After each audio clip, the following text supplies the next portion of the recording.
Hello, everyone, and welcome to Lesson 7 on how to become a voice actor this year. Today, we'll be talking about how a microphone and sound treatment works. In the last lesson about microphone technique, I covered what different sound treatment sounds like, so we'll skip that for right now and get to the equipment so that way you know how it works. But first, before we do that, just a little disclaimer. As you may know from the last video, my health has gotten quite worse, and right after I posted that last video, I actually had a health scare, and I wasn't able to breathe and stand very well as a result. That, and my computer has been on the fritz, which has caused quite a few problems and has hampered my ability to edit the images in this video even more. So unfortunately for this week, it's gonna be minimal editing and images for this video. I'm sorry. However, I will still give you the necessary info so that way you can stay on track to becoming a voice actor this year. And also, 2 weeks ago, I realized that my QR codes broke accidentally when I changed some info on my YouTube channel. When it rains, it pours. I have now since corrected that and made new QR codes that will now work again. I was not aware that this had happened, so they've been broken for about the past 4 weeks, so I apologize for that. It's quite embarrassing, and I'm still getting used to YouTube and how it all works. But I will try to make sure not to change anything like that in the future, so that way your codes can still work. You can find the new QR codes in the link or on my bio page or in the description below for the free 2026 calendar, and all the old files have now been replaced, so you can still print them off and use them according to your needs. Well, with that out of the way, let's get right into the lesson. So to start off, like I said before, your microphone needs to be facing you. Typically, the microphone logo denotes where the front of the microphone is, but that isn't always the case. May I introduce to you Cardioid Capsules. What is a cardioid capsule? It's a device in the center of the microphone that hears your audio. Typically, when people use the term cardioid capsule, they also mean directional pickup. And what is directional pickup? Well, to put it in simple terms, it's the area in which the microphone can hear noise the best. It consists of plates that vibrate in reaction to sound hitting them, using electromagnetics to create an audio field where the microphone can pick up the sound of your voice, typically within a few feet of the microphone. So to kind of give you an analogy, think of the planet Earth as your microphone, and the Earth's magnetic field as the audio field. Or maybe your favorite sci-fi film where there's a character inside of a sphere-like shield. You can think of the character as the microphone and the shield as the area of influence of the magnetic field. Any sound inside of the shield bubble will be picked up crystal clear by the microphone. Anything outside of that bubble will be picked up less easily depending on the frequency. But that doesn't mean it doesn't pick up sounds and frequencies in certain spectrums of sound waves further away either. This is the reason that you can hear dogs bark or cars driving up the street when you're using a sensitive microphone. This audio field is known as a cardioid pattern or a polar pattern, and diagrams of these are usually included with your microphone when you buy it brand new.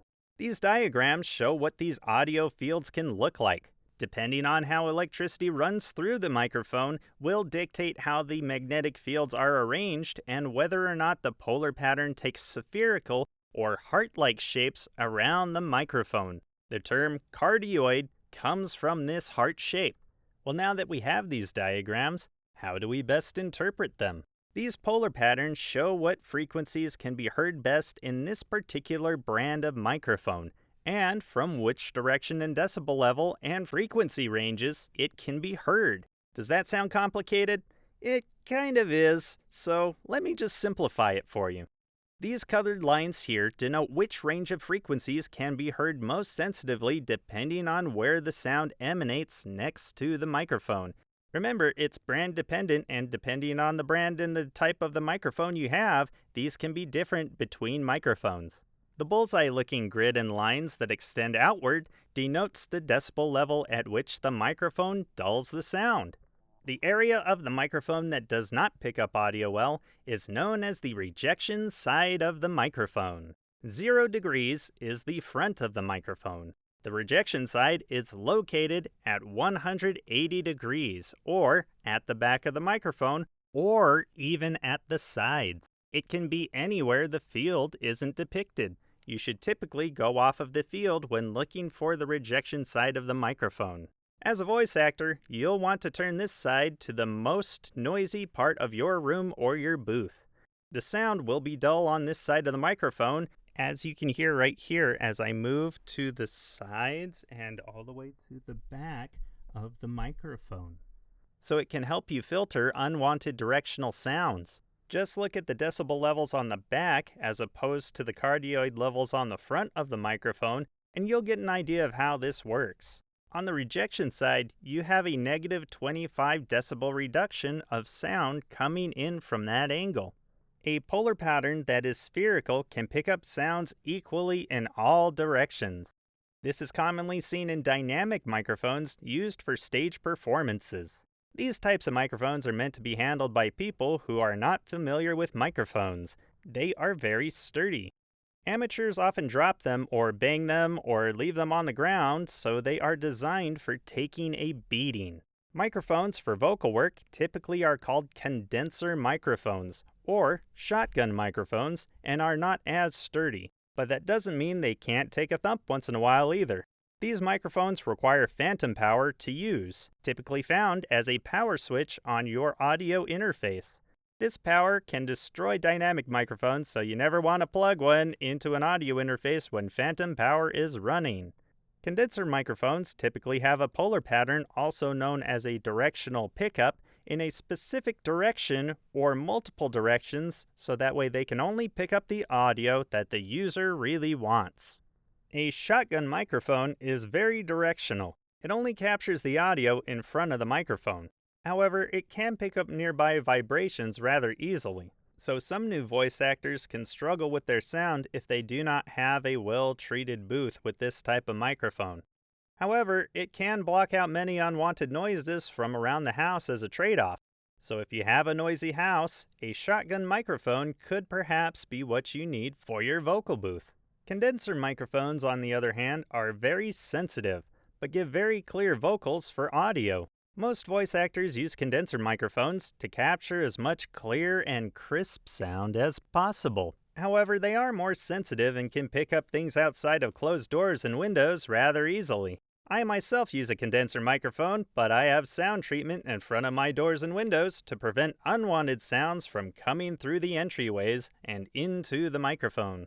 You will want to keep objects away from your microphone when you do audio recordings, so that way it doesn't pick up echoes or muffled noises. Speaking of echoes and muffled noises, now it's time to move on to the vocal booth side of things. As mentioned last time, you don't want a whole lot of objects in your vocal booth. This can include a desk and monitors, as hard surfaces, such as those, will actually reflect sound back and into the microphone. Think of sound waves as ripples in water. When a noise is made, it's like a rock hitting the water. The sound waves travel outwards and bounce off of surfaces and bounce right back. They bounce everywhere inside of the booth and eventually into the cardioid capsule of the microphone. Many voice actors are able to combat this by balancing out the amount of echoes and hard surfaces and soft objects like blankets or acoustic foam or acoustic panels inside the booth. But that can be a bit tricky to get a hang of as a beginner. Certain materials absorb certain ranges of frequency, and you have to figure out which frequencies are the offenders in your audio. Generally speaking, acoustic foam and thick blankets allow for the absorption of mid to high range frequencies that echo, typically 250 Hz to 4 kHz for the middle range and 4 kHz to 20 kHz for high range, and bass traps for low range frequencies to absorb boxy rumbling sounds at about 20 Hz to 250 Hz. The blankets usually take up a 5:3 space. To create a vocal booth in the shape of a box you can stand in and wave your arms freely.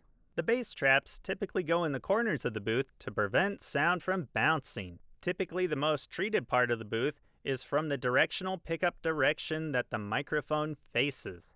Again, imagine ripples in the water as you imagine the sound waves bouncing off of objects and back into the microphone from where your voice is emanating. It took me probably about 4 months to figure out what sounded good by ear with my microphone, and I am still finding things even 3 years later that still affect my audio that I tried to correct. As a voice actor, this could be a never-ending battle, especially if you decide to move houses at any point in time. Also, just because I like my setup doesn't necessarily mean my setup will be good for your voice. So you have to fine-tune what makes your own booth sound good for your own voice. In my booth space, I have a medical table that I wasn't using that I refurbished into a desk, which reduces many hard surfaces that reflect sound. I also mounted a drawer and my audio interface and equipment beneath the table so that way sound doesn't bounce off of them and back into the microphone. It hits the top of the table first. I covered the top of the table with a blanket which I have anime characters on for references as I do my voice acting, as well as stickers in some hard places in the booth. I put foam around reflective areas such as PVC pipe and corners to trap additional sound reflections inside the booth.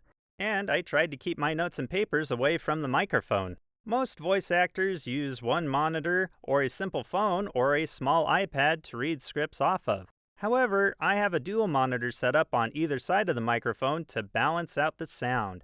This causes an echo when I do yelling, but it works very well in regards to narration or YouTube where I don't have to do a whole lot of yelling.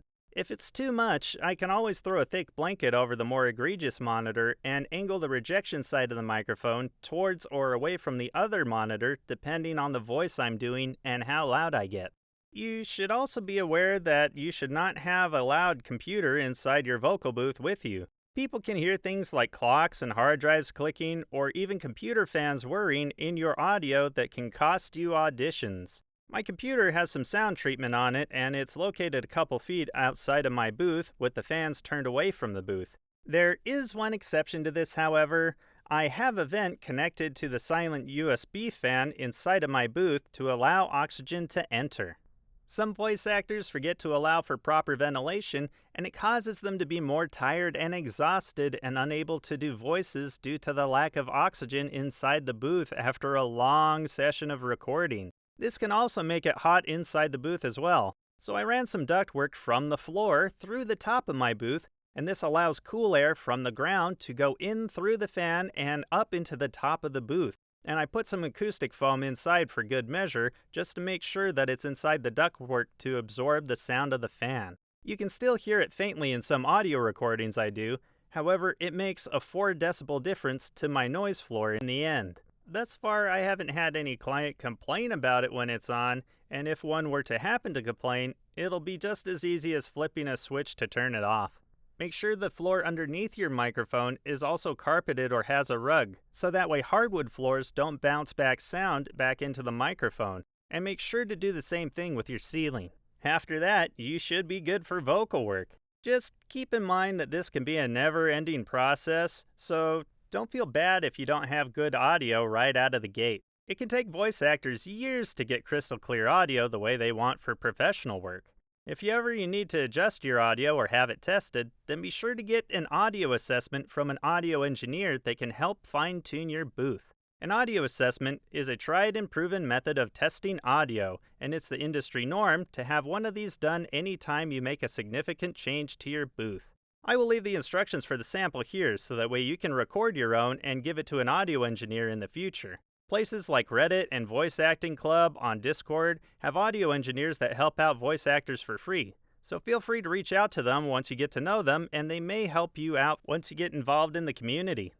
Well, that's all I got for you today. Your homework for these next 2 weeks is to look up on YouTube how sound treatment works to get a better understanding of what it is I'm talking about and how to place your materials.